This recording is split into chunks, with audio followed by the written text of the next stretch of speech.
quick review of Half-Life. Half-life is the amount of time it takes for the amount that you start with to get to half its original value.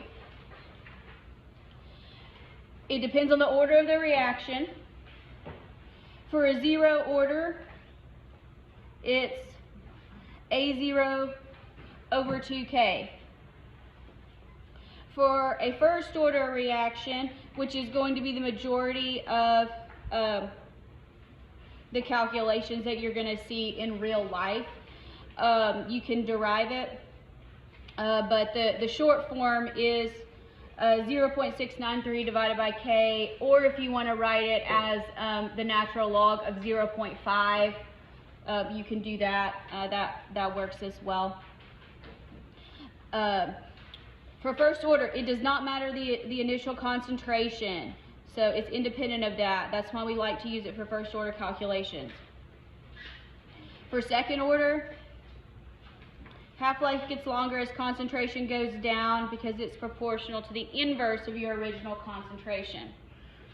Now, you do not have to memorize these formulas, not because I'm going to give it to you, because you can use these integrated rate laws to figure them out, which is what you're going to have to do for a lot of the homework problems, a lot of the practice problems that we're going to do. It's going to say, how long until 90% is gone?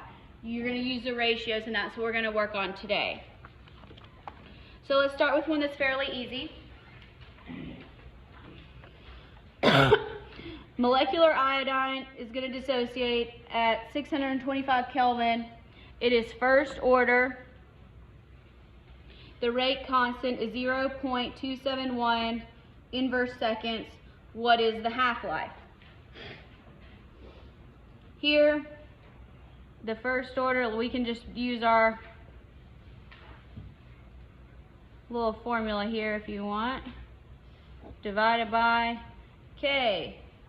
Plug and chug. So 0.673. Oh, I should use my erasable pen. Look at that. It's pretty nice. It's the little things. 0.271. And that's actually going to end up throwing seconds into the numerator, depending on how you write it. So what do we end up getting? 0.673 divided by 0.271. 2.48? What's the units? Seconds.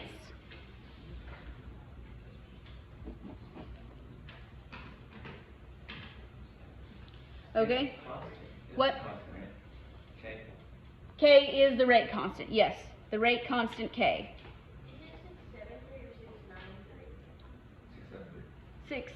It's 693. Sorry. Whatever it is.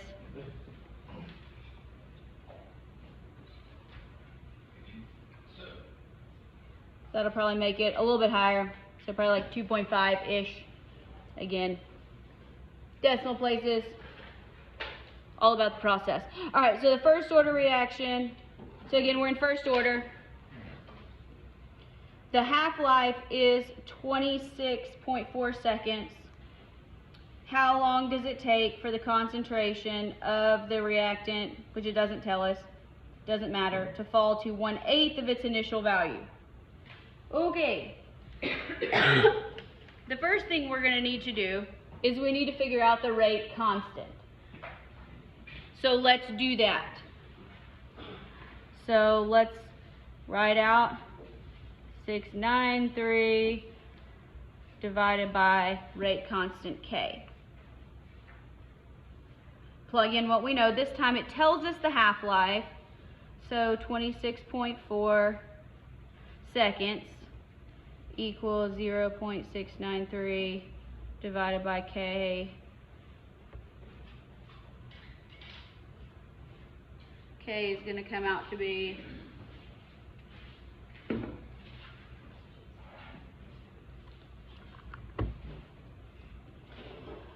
So K equals So 0.693 divided by 26.4 seconds. So this is going to be small. 6.4.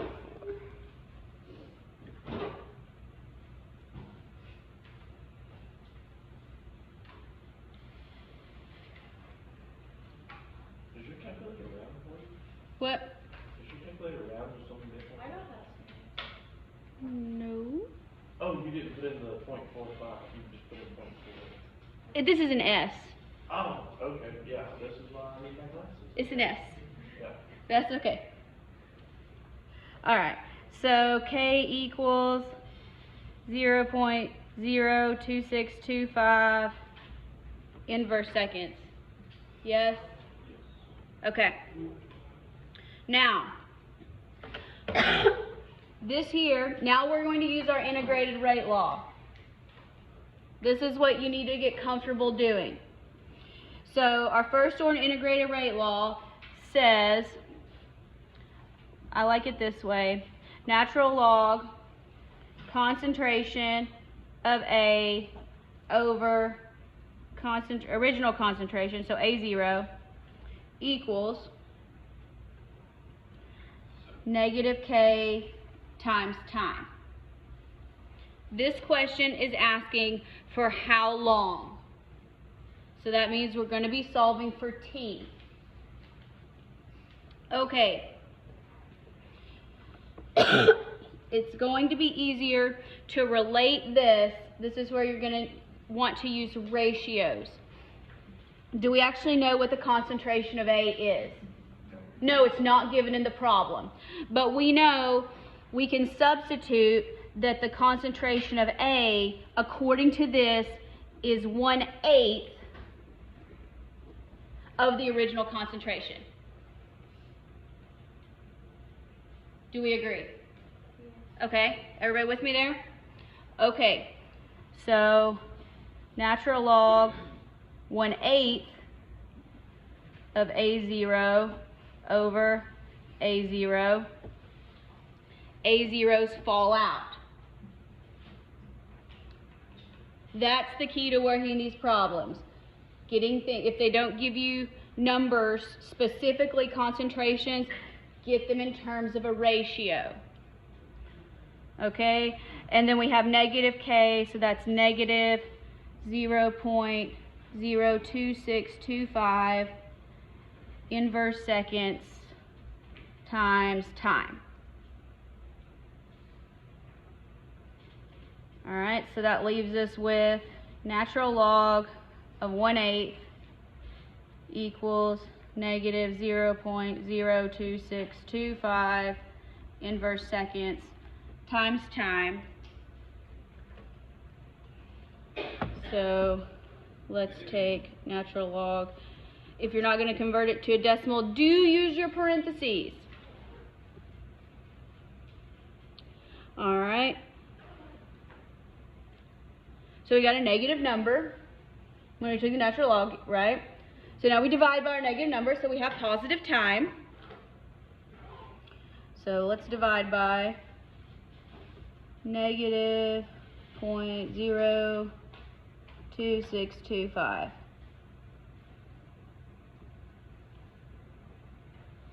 Did we get somewhere around 79 seconds? Okay. You can also kind of use your units to help you, knowing you want to get seconds out of the denominator, back into the numerator there.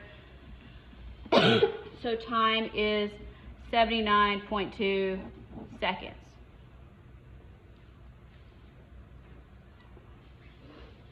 Most of rate calculations are going to deal with putting the integrated rate law to use to either find new concentrations or times or the rate constant. You'd be solving for one of these variables. So let's try this one. This is it's a lot to read. Acetic anhydride. We use that to make aspirin, but here we're going to put it with water and we're going to make vinegar.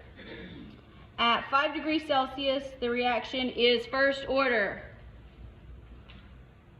So our solution initially has 0.802 molar acetic anhydride, and it is only 0.527 molar at the end of 10.7 minutes. What is the rate constant K, and what is the half-life? All right. So we know that this is first order, so we'll know that our rate equals K times our concentration. And we know that the natural log concentration of A over concentration of A0 equals negative K times time. All I'm doing is writing out what we know so far, making a plan. All right, what does this problem give us?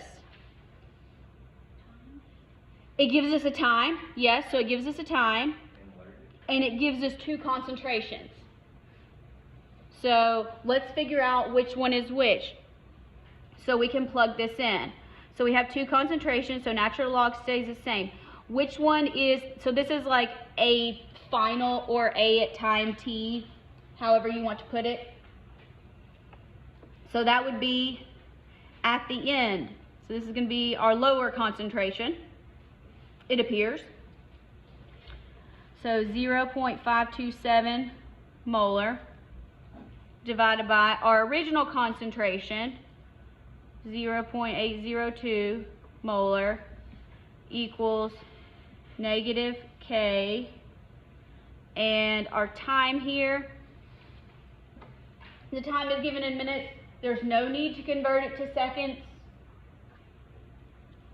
because, you know, some things have half-lives of years. We don't put them in seconds. So negative K, and here we have 10.7 minutes. Just make sure that our units for K are going to have time in the denominator, which if we work this problem correctly, they will. So don't forget about your negative over here. So let's go ahead and take natural log 0.527 divided by 0.802. And then let's divide that by negative 10.7.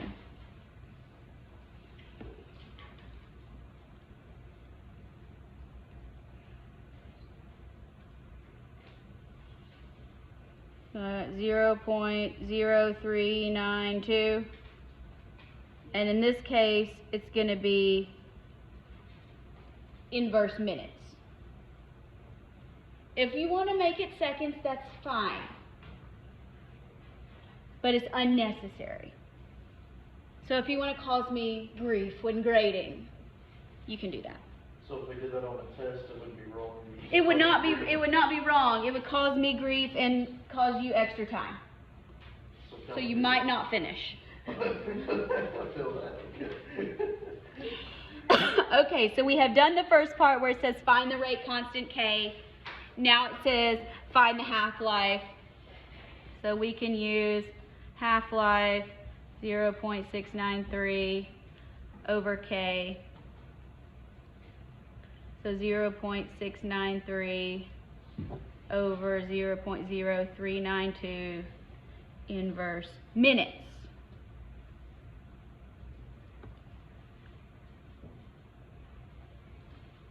So I'm just going to say 0.693 divided by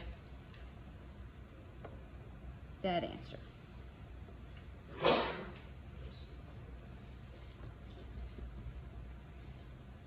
So 17.7 around there minutes.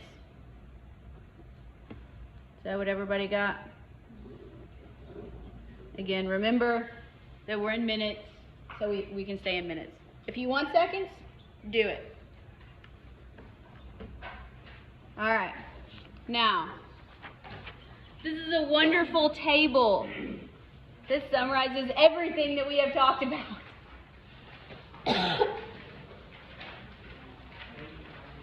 By the rate order. So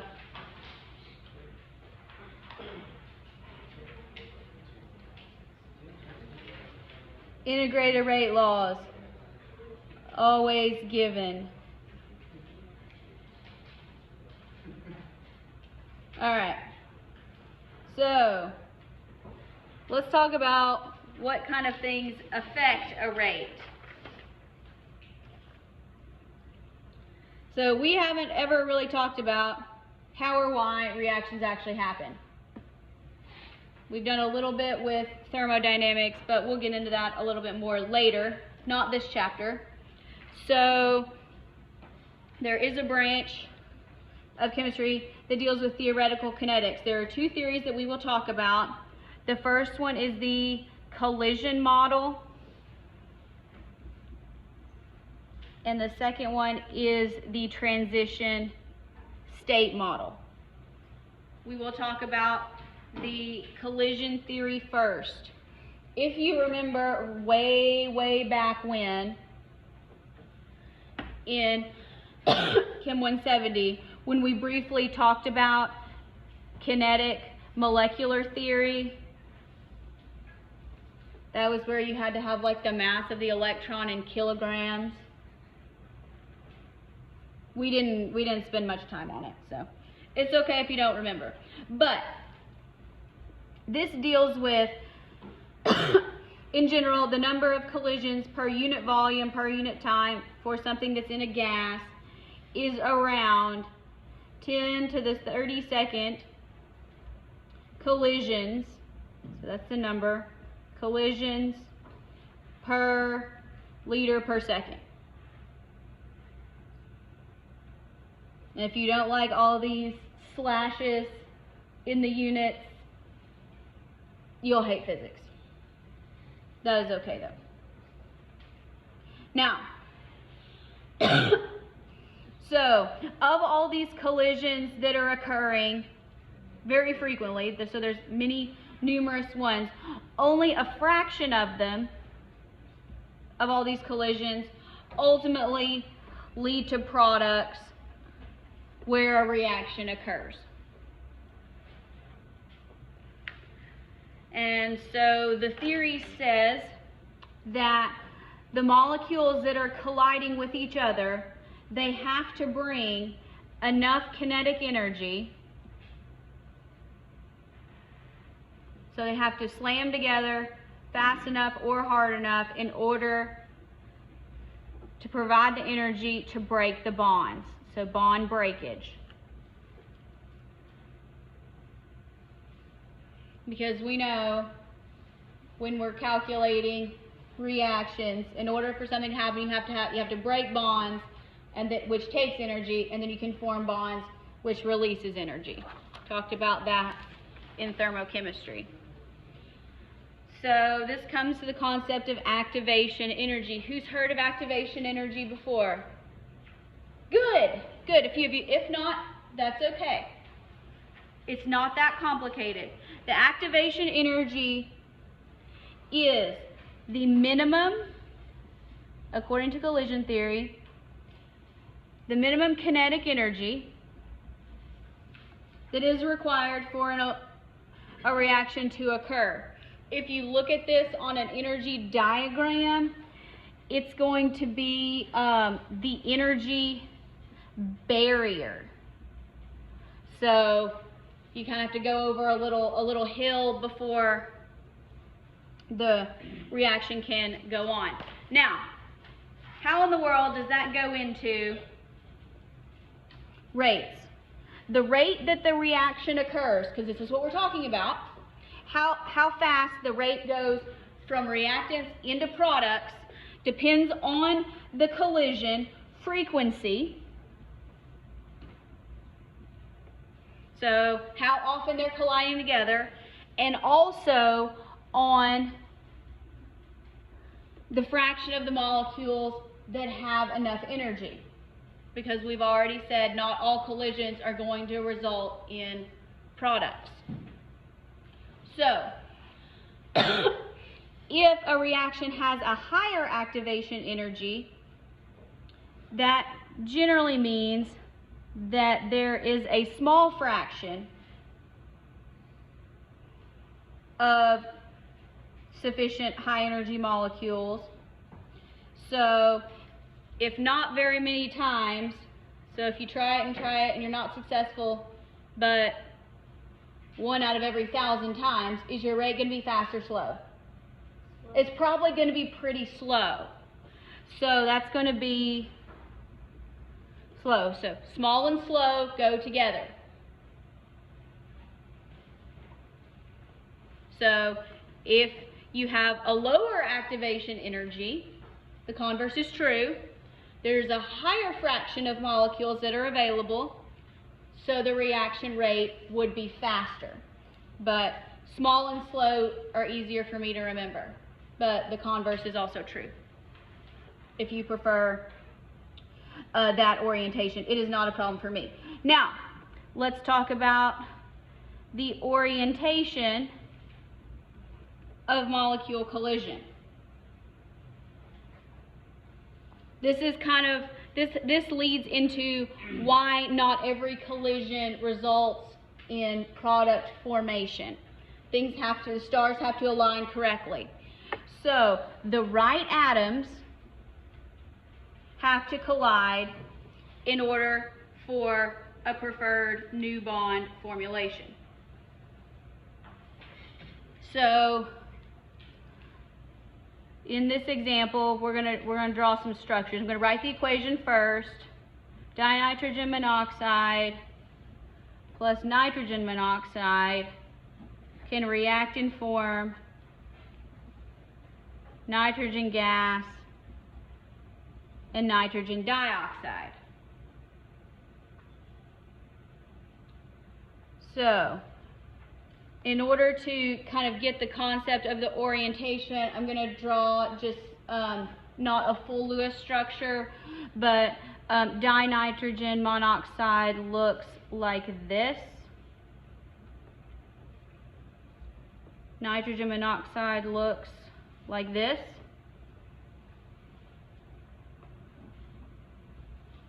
Nitrogen, again, I'm not drawing the unpaired electrons. And then nitrogen dioxide looks like this.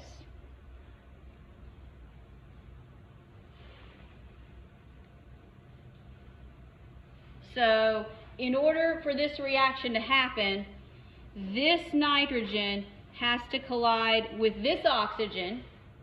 That's the only way you're going to get these products.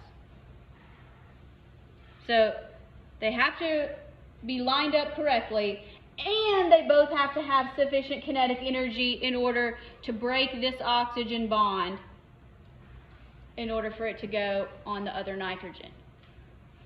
So when you kind of think of everything that has to happen, it's kind of amazing that a reaction occurs at all sometimes. That is collision theory.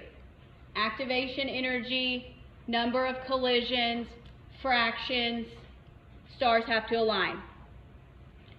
There is another theory called the transition state theory. This one's been around a little bit longer. This is the primary one that I learned about in school, but that doesn't mean it's more right than another. It's just a theory.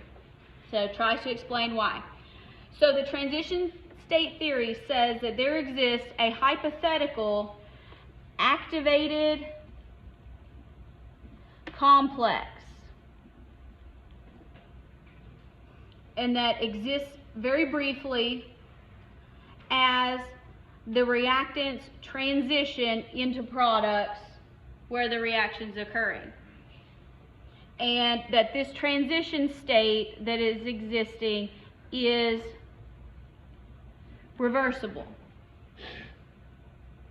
So if we take this same reaction equation up here that I have, this equation, the transition state theory, as I'm going to draw it, we're going to have our same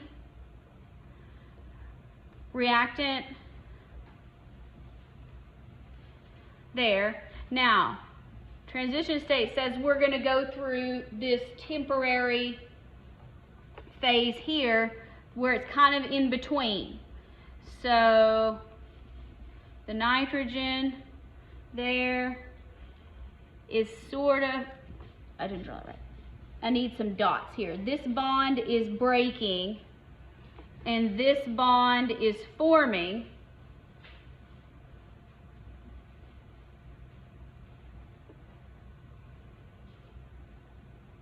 And then it goes on, since that's reversible, it's either going to go, if they don't have energy, it's going to go back to reactants, or it can go on to products where it'll look like the final products of the other experiment. So, cool. If that oxygen is at an angle? No, not really. Practical, eventually yes, but no. If you're actually talking about 3D molecular shape and Vesper theory and getting into that, then yes, but not really.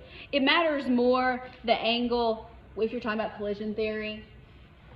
But here this says they form kind of like a temporary blob, and then they decide whether they're going to go back to the original or they're going to move on. So there is an energy diagram. Has anybody seen energy diagrams before?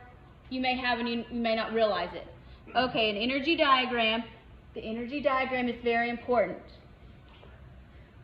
Put a star by it. Okay, so here's a graph. We're going to make a graph. On the x-axis, we're going to have the reaction progress, generally time.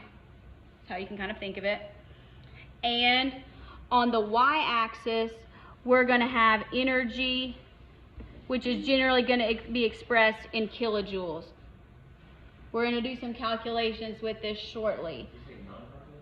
Reaction, RXN. But that's generally going to be a function of time. Now, if you have your reactants and they start out at such and such energy, this is still transition state theory, okay? They're going to go up in energy and then they're going to go down. Who remembers seeing this type of thing when we talked about endothermic and exothermic reactions? We remember sort of seeing these curves, maybe a little bit.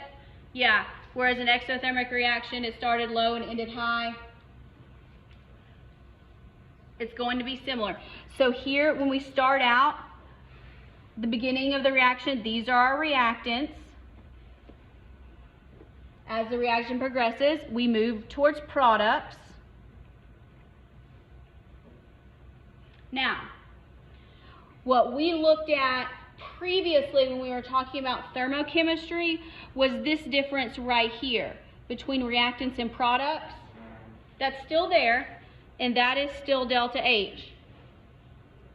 So that's our endothermic, exothermic. We're going to draw another part of this graph for the transition state theory. This high energy portion up here, this is the transition state. I just don't want to write transition state, so TS. Nick, do you have a question? Oh, no. Okay. All right. So this is high energy. You put a little star by it because it's temporary, not because it's important, but the whole diagram is important. Now, the difference between reactants and products, that tells us endothermic and exothermic. This difference up here between our reactants and the transition state here, this tells us our energy of activation energy.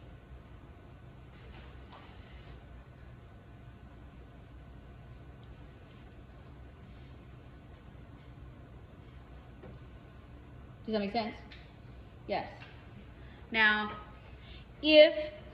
don't let this confuse you. If you don't like it, either draw another graph or don't write it down. If you're looking at moving the other way, so kind of running the reaction in reverse, the activation energy would be, so this is the activation energy of the reverse reaction. Just like delta H would be the same, the sign would change. So here you have a bigger barrier. So this energy diagram tells us a few things. It tells us that as our reaction goes further, we're going to call this the forward reaction. The forward reaction. The reactants are higher energy than the products, so that tells us that it is exothermic.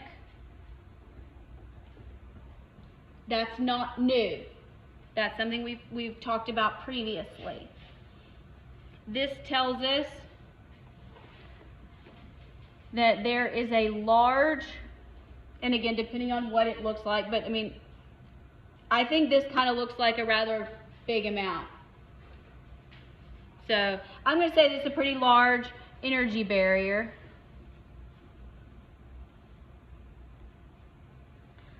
And that stands for activation energy, the energy barrier, activation energy. And so it's sort of like before you can release heat or have lower energy, you have to climb the mountain first. So it's kind of like climbing a mountain.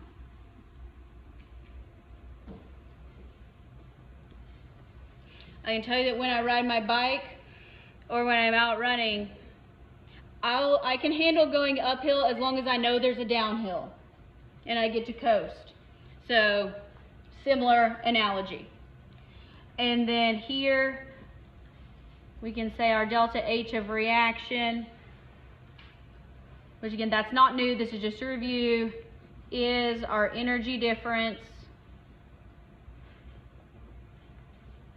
between products and reactants.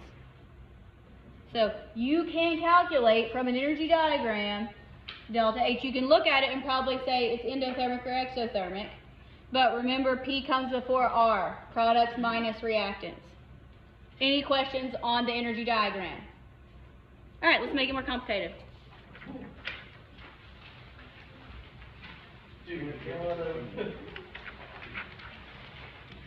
That's what I do. My day gets better when I make you miserable. It's not true. Maybe it's a little true. All right, so still sticking with the transition state theory. That's still where we are. There's this guy, his name was Arrhenius. He came up with this equation. This equation looks really scary. It's not going to be that scary. We're going to try to break it down. All right. The Arrhenius equation says that rate constants vary with temperature. If you think about it, this is pretty intuitive. When you heat things up, they have more energy, the reaction goes faster. Yes, most of the time. All right, so the higher the temperature, the faster the rate. Increase, direct relationship. So each rate constant K is only valid as long as the temperature remains constant. So he came up with this wonderful equation that you're not going to like. He says rate constant K equals, write this down, then we're going to define all the variables. Capital A, E, so that's like the number E. Okay, then there's this big exponent, which is all an exponent, negative activation energy, EA, over RT. That's all an exponent. So I didn't write it very well because there's a lot to write. And I kind of write big. So what do all these letters mean? K is the rate constant K. A is the frequency factor. And that represents the number of times that the reactants approach the activation barrier per unit time. EA is the activation energy. Activation energy units are generally going to be in joules per mole, possibly kilojoules per mole. R is our gas constant. And here we want the R that has to do with joules. So that's going to be the bigger one, 8.314 joules per mole Kelvin. T is temperature. Guess what units it is in? Kelvin. Y'all are so good. This is a capital K for Kelvin, not rate constant K. Now, this whole big thing, e to the negative EA over RT, lumped together is what is known as the exponential factor. And it, going back to collision theory a little bit, represents the fraction of molecules that have enough energy in order to actually make it over the activation barrier on a given approach. So, when you can graph it.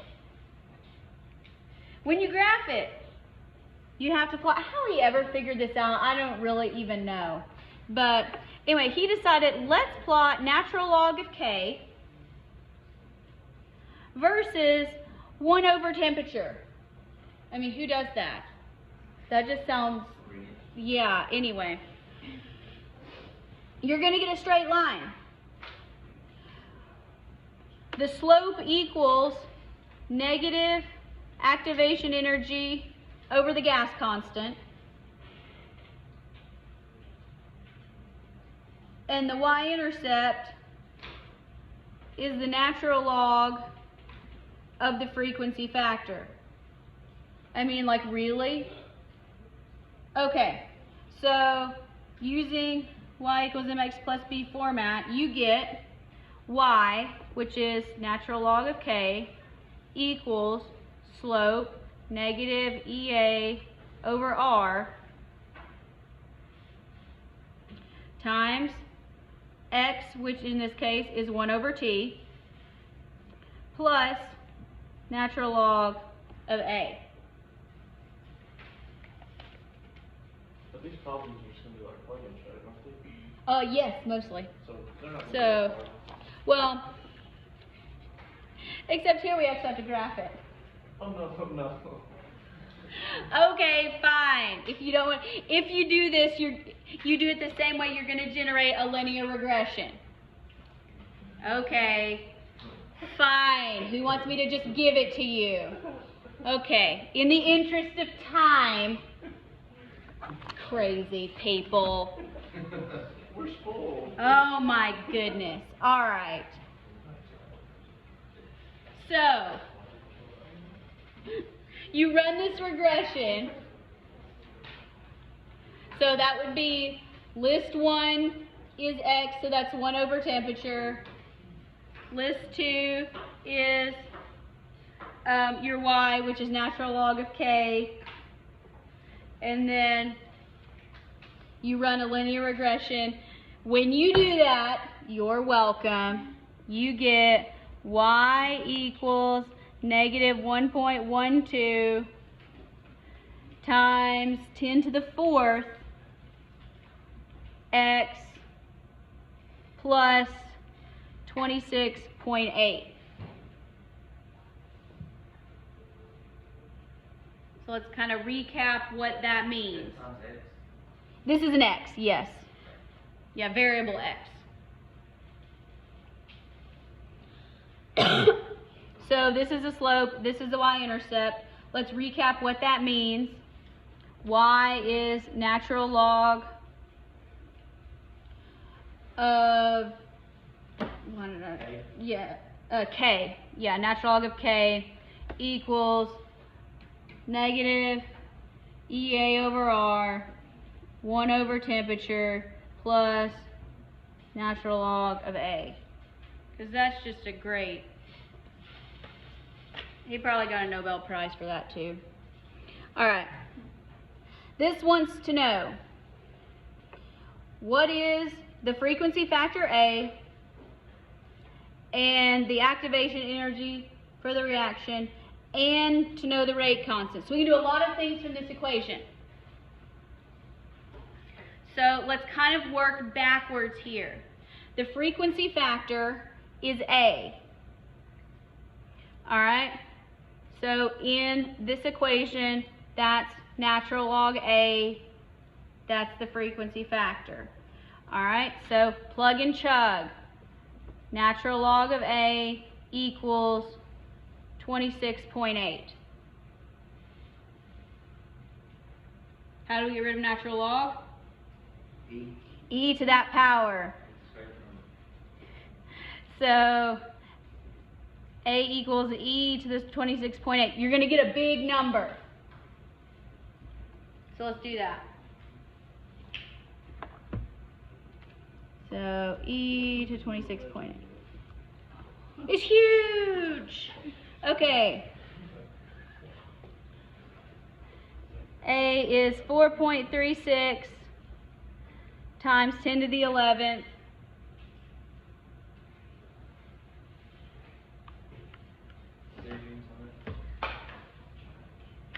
Does A have units? A does not have units. It's just a factor. I was like, I don't think it does.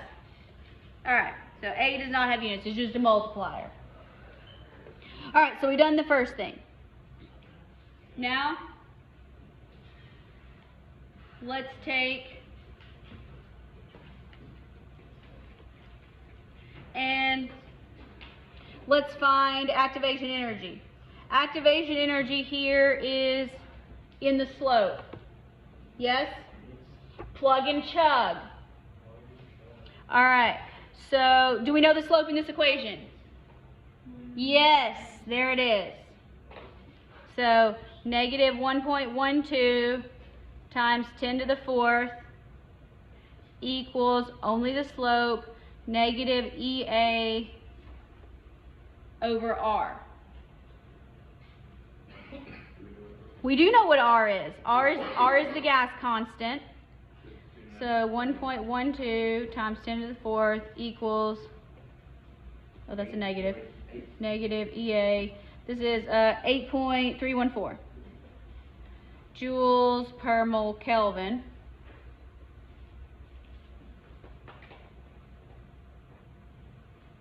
And activation energy is going to be in joules per mole. Alright. So now, multiply them together. Don't forget the negative. So I got negative 1.12 times 10 to the 4th. And we're going to multiply that by negative 8.314. Oh, no, that's not going to work. Woo! Yes, because you have to get rid of the negative, or you can just have the negatives fall out. Activation energy here will be positive. You can do the multiplication and say that that equals negative EA, but at some point you are going to have to reverse the sign. So I was just going to do it in one step. If you don't like that, that's okay. Alright. And then there we can do divided by negative 1. So we get a large number, yes? 93,000. Yeah. Alright. So we can say, if we want it in scientific notation,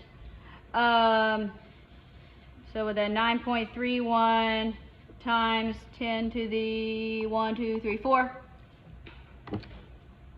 times 10 to the 4th joules per mole. So where does the Kelvin go? Is the Kelvin? This is actually where Kelvin is. because this is going to have to cancel out here, Right. because the kelvins will cancel out there. So, or if you want to report that, you could say 93.1 kilojoules per mole. I don't want to do that unless that was my final answer, because now it wants us to find out what is the rate constant at this temperature. All right, you can do this two ways. I'm going to do it according to this equation that they've given us. You can also go back and do it this way. Ultimately, we're going to get the same answer. So either way is okay. But this is our regression here. So plugging in, I'm going to leave this in joules per mole so our units will cancel out. So we know that ln of K equals, let's see here, 9.31 times 10 to the 4th joules per mole. This is negative because it's negative activation energy, over R, which is 8.314 joules per mole Kelvin, times 1 over 298 kelvins. So that's where our kelvins go away. That's where our joules per mole goes away. All of our units have canceled now.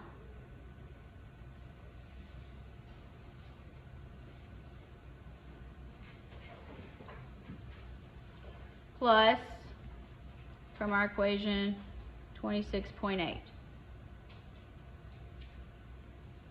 Alright, so let's see if I can push buttons correctly. It is possibly, I won't, 9.31, nope, already up. 9.31 Negative. times, I did get the negative, I remember the negative so far, times 10 to the 4th, divided by 8.314, times 1 over 298, plus 26.8. Alright, so did we get natural log of K equals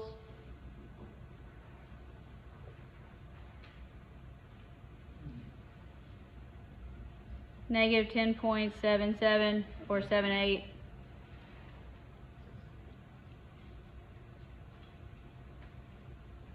Alright, so to find K equals e to the negative 10.78. Just 2.09 times 10 to the negative 5. Okay. K equals 2.09 times 10 to the negative 5th.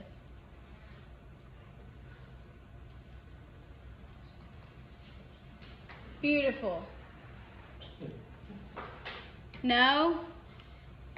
Plug and chug, guys. Come on now. We can do it in another way. When we're not given A, you can do it this way. You're going to hate this one. K2 over K1. It's even worse. Equals EA over R. T1 minus T2. Does this look familiar a little bit? Yeah. It's like what was it called? Classius Claiborne? Yeah. No clue what's going on.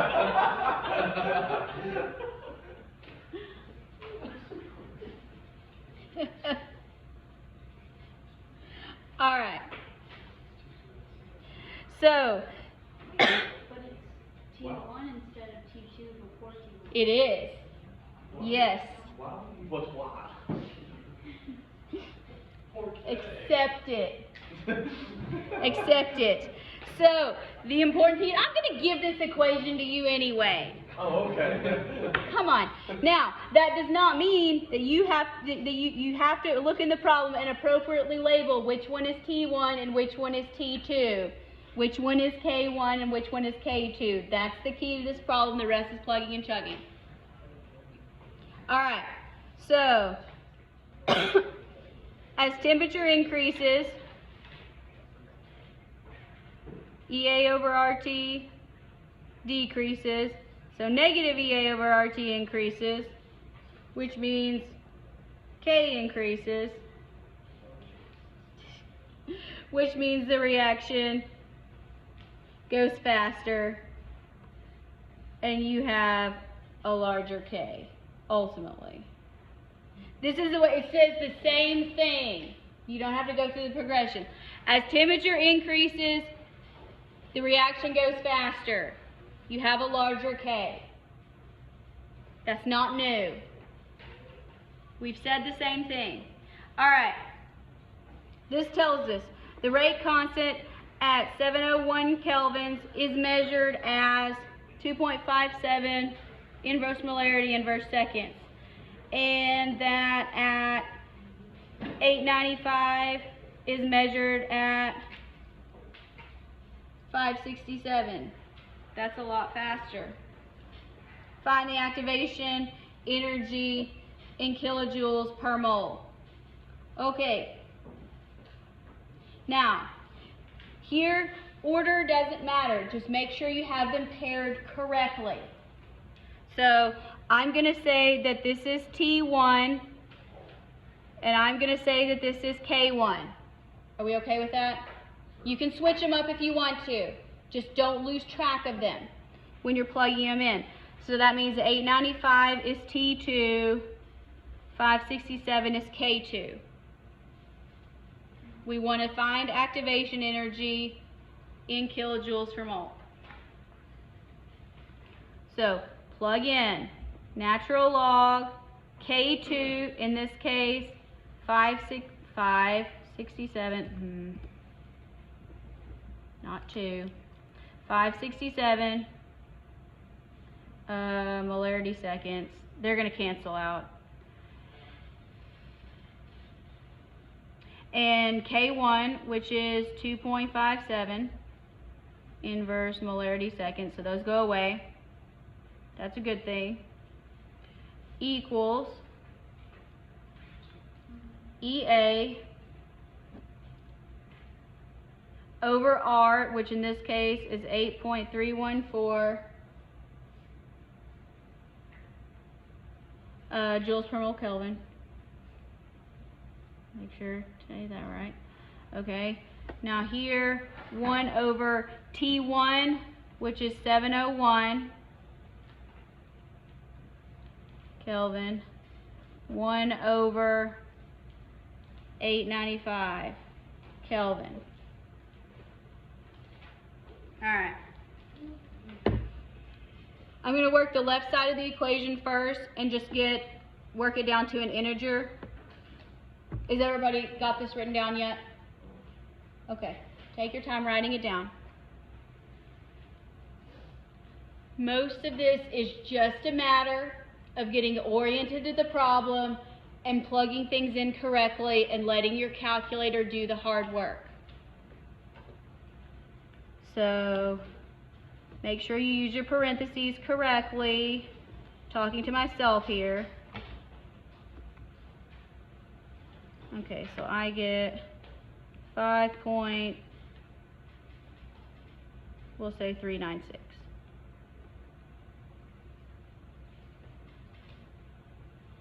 Okay, equals EA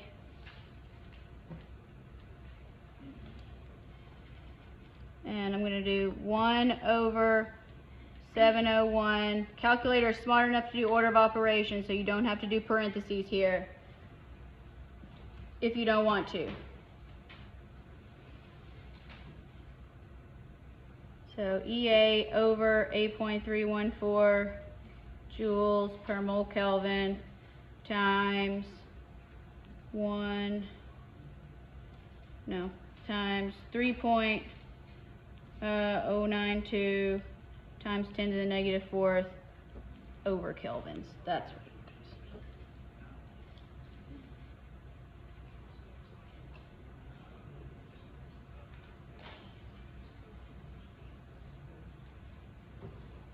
Are you with me? Yes?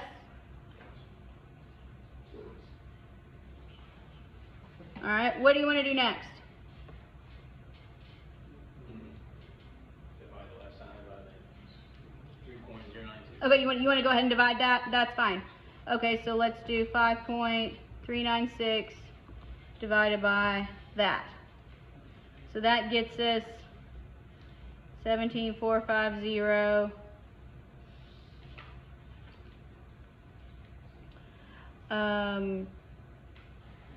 Kelvins equals EA over 8.314 joules per mole Kelvin. And then we multiply. So times 8.314, and we get a larger number. Kelvins will go away when we multiply. So 1.45 times 10 to the 1, 2, 3, 4, 5. And that's in joules per mole. What does the problem ask for? Kilojoules. So let's go ahead and convert to kilojoules. So divide by 1,000. So 145 kilojoules per mole activation energy. They're not hard, they're soft. They're not hard, they're just long. And if you take the time to get oriented to the problem, you can do these. I believe. So don't panic. Let's do another one.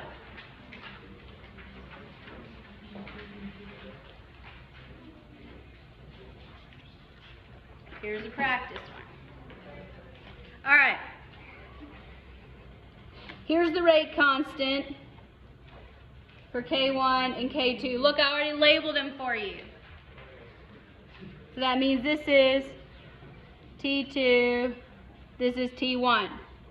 We want to calculate the activation energy, and we want to know what's the temperature when K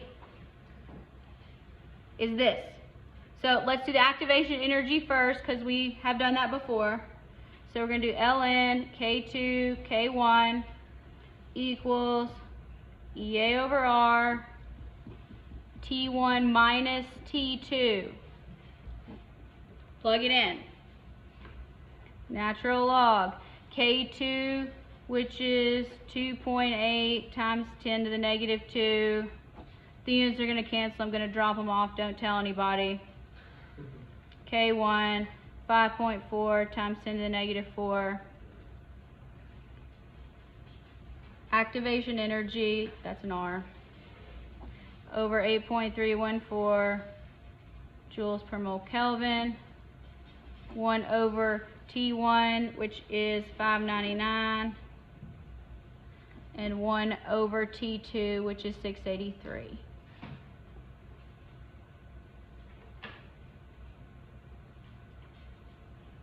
All right. Again, get in the habit of trying to work the problems in the same way every time. So I'm going to work on the left side first. So natural log 2.8 10 to the negative 2 divided by 5.4 10 to the negative 4. 3.95 works for me. Equals EA 8.314 joules per mole Kelvin, and 1 over 599 minus 1 over 683.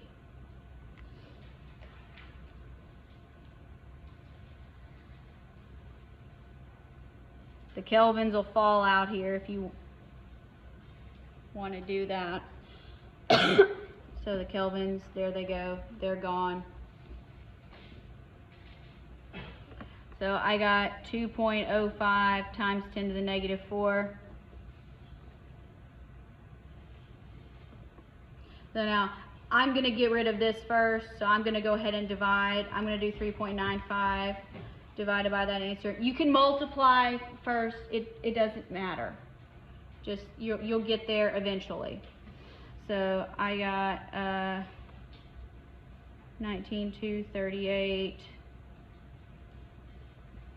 equals EA 8.314 joules per mole times 8.314. So 1.60 times 10 to the 1, 2, 3, 4, 5, 10 to the 5th joules per mole equals the activation energy.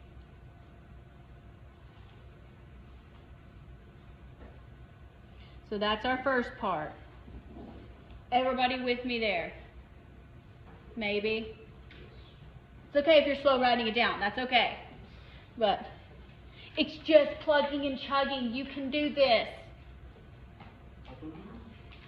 All right. Now, here for part B, this wants to know what is the temperature when K is this. Now, you notice to use this equation, you have to have 2 temperatures and 2 Ks. Which one are you gonna do? All right, I'm gonna pick this one. I'm gonna use this one. Again, it doesn't matter. You should get around the same answer. So, and this is my temperature, and I want this to be, this is going to be T2, and this is going to be K2, because I decided. You can decide to work yours differently. That's okay. K2 for me is 5.0 times 10 to the negative 3. Don't tell anybody I'm leaving my units off. This here is now going to be T1, K1. So that's going to be 2.8 times 10 to the negative 2. Activation energy, we know this now. So 1.60 times 10 to the 5th joules per mole. 8.314 joules per mole Kelvin. T1, 1 over 683 Kelvin, 1 over T2. We are solving for T2 here. Or I am, how I wrote it up. You can do it another way if you want to. Okay. So now, I'm going to work on the left side. So natural log 5, 10 to the negative 3 divided by 2.8, 10 to the negative 2. Nope. Missed the decimal. Close parentheses.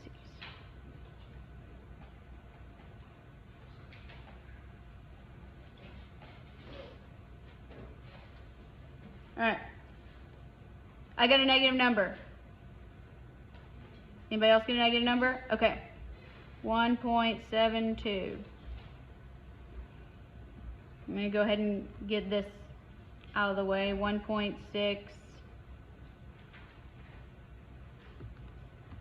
times 10 to the 5th divided by 8.314. So joules per mole are going to fall out. Kelvin's still there. So I got a large number here. So 19,244. And that's going to have Kelvin in the denominator. 1 over 683 1 over T2. Alright, I'm going to divide next. So negative 1.72 divided by whatever that monstrosity was. So when I do that, kelvins is going to come to the numerator here. So negative 8.94 times 10 to the minus 5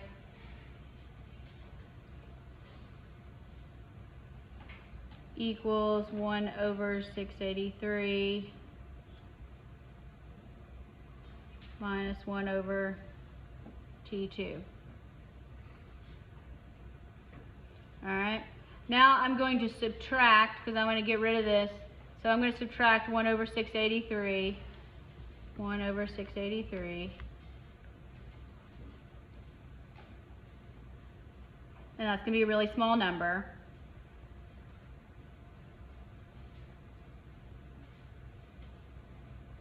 And I'm still negative, but that's okay. So I get 1 over T2 equals, or negative 1 over T2 equals negative 0.0015. So let's take the inverse and get rid of the negative. Inverse. Drop the negative. 643.7. Again, you may work it in a series of steps that goes out 0.7 kelvins. That's a Kelvin.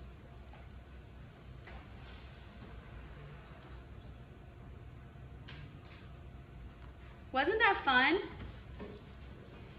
No, it wasn't. That's too bad.